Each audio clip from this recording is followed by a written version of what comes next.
Hello, welcome to our next GK Beginning Band video. For today's lesson we're going to be working on the bottom of page 7 in our Standard of Excellence book. We're going to work numbers 12, 13, and 14. Again, we're using three notes. We're using the D, the C, and the B flat.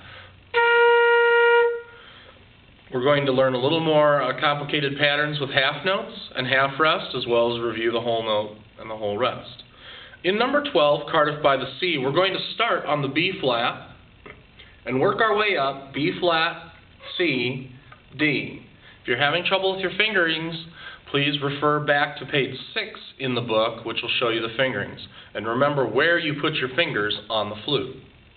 We have our thumb, first finger, second finger, third finger on the left hand, and our three fingers on the right hand and our pinky on the right hand. Just for a little close-up view.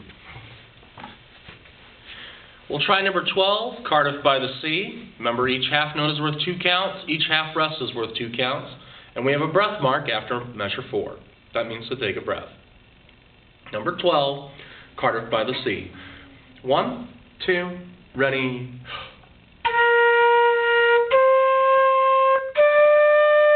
Three.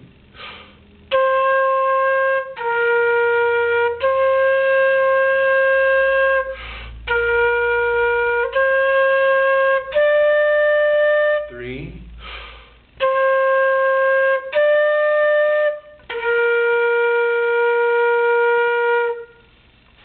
When I am faced with a half rest, I try to breathe on the count before I come into the next measure. That's why I don't have breath marks after measures 2, 6, and of course 8, because that's the end of the piece. In number 13, 2 for the show, I'll be playing a duet by playing the A line and the B line. Now I won't be playing them together because I don't think anyone can. If they can, please send me some proof. We'll take a look at the A line. You'll notice that in the A line and the B line, the first, third, fifth, and seventh measures are identical. The second, fourth, sixth, and eighth measures, the notes are going to be different on the A line than they are on the B line. And they'll differ from the A line playing a D and the B line playing a B flat. When you play those two notes together, you'll get harmony. Two notes sounding the same, or sounding at the same time. Let's take a look at the A line.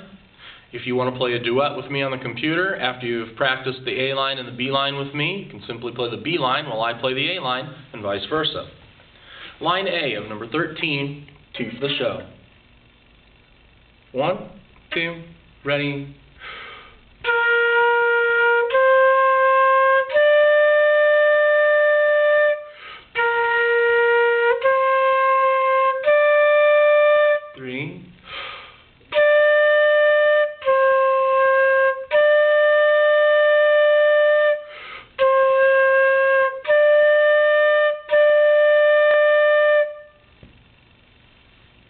Now I'll play line B.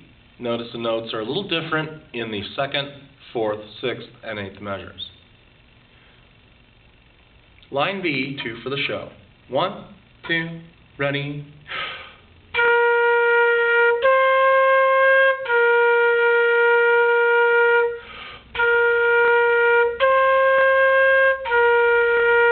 Three.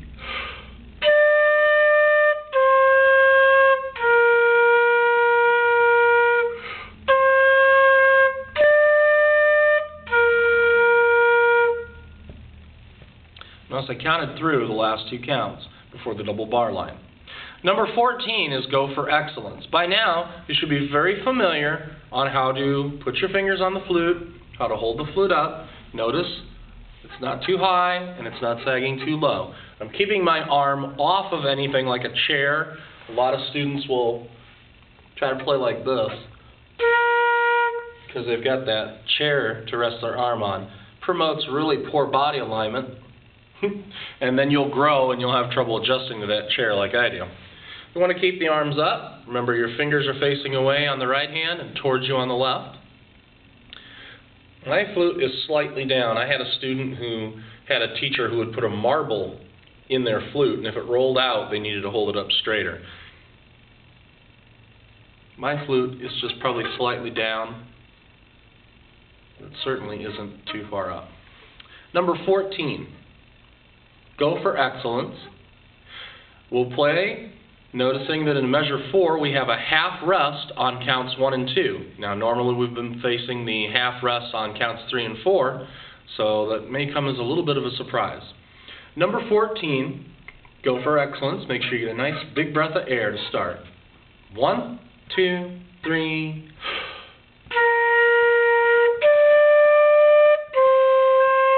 3, 4.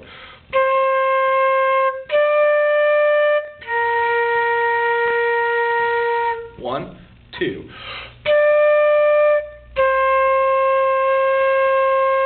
One, 2, 3.